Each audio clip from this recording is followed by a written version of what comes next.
The Diving Bell and the Butterfly by Jean-Dominique Bauby, read by Richard Derrington. Prologue. Through the frayed curtain at my window, a wan glow announces the break of day.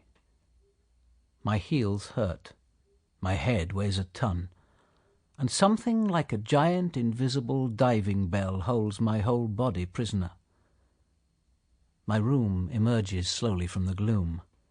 I linger over every item. Photos of loved ones, my children's drawings, posters, the little tin cyclist sent by a friend the day before the Paris-Roubaix bike race, and the IV pole overhanging the bed where I have been confined these past 6 months, like a hermit crab dug into his rock. No need to wonder very long where I am, or to recall that the life I once knew was snuffed out over a year ago. I had never even heard of the brain stem. I've since learned that it is an essential component of our internal computer, the inseparable link between the brain and the spinal cord. I was brutally introduced to this vital piece of anatomy on Friday, the 8th of December, 1995, when a cerebrovascular accident put my brain stem out of action. In the past, it was known as a massive stroke and you simply died, but improved resuscitation techniques have now prolonged and refined the agony. You survive, but you survive with what is so aptly known as locked-in syndrome. Paralyzed from head to toe, the patient is imprisoned inside his own body, his mind intact, but unable to speak or move. In my case, blinking my left eyelid is my only means of communication. Of course, the sufferer is the last to hear the good news. I myself had 20 days of deep coma and several weeks of grogginess and somnolence before I fully appreciated the extent of the damage. I did not fully awake until the end of January. When I finally surfaced, I was in room 119 of the Naval Hospital at Berck-sur-Mer on the French Channel coast. This same room 119 now infused with the first light of day. An ordinary day? At 7, the chapel bells begin again to punctuate the passage of time, quarter hour by quarter hour.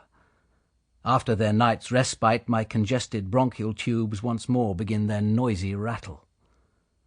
My hands, lying curled on the yellow sheets, are hurting, although I can't tell if they are burning hot or ice-cold. To fight off stiffness, I instinctively stretch, my arms and legs moving a fraction of an inch. It is often enough to bring relief to a painful limb. My cocoon becomes less oppressive, and my mind takes flight like a butterfly. There is so much to do. You can wander off in space or in time, set out for Tierra del Fuego or for King Midas's court.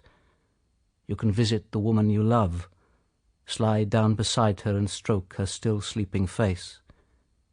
You can build castles in Spain, steal the Golden Fleece, discover Atlantis, realize your childhood dreams and adult ambitions. Enough rambling. My main task now is to compose the first of these bedridden travel notes, so that I shall be ready when my publisher's emissary arrives to take my dictation, letter by letter. In my head I churn over every sentence 10 times, delete a word, add an adjective, and learn my text by heart, paragraph by paragraph.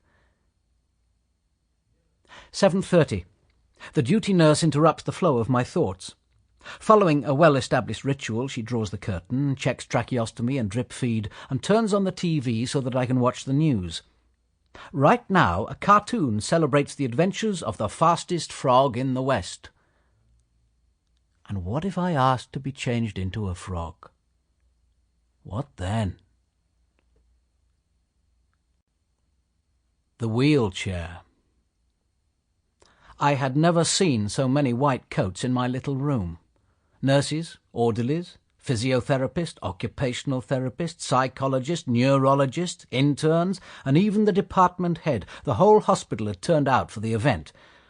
When they first burst in, pushing the device ahead of them, I thought it meant that I was being ejected to make room for a new patient. I had already been at Berck a few weeks, and was daily drawing nearer to the shores of Sample complete. Ready to continue?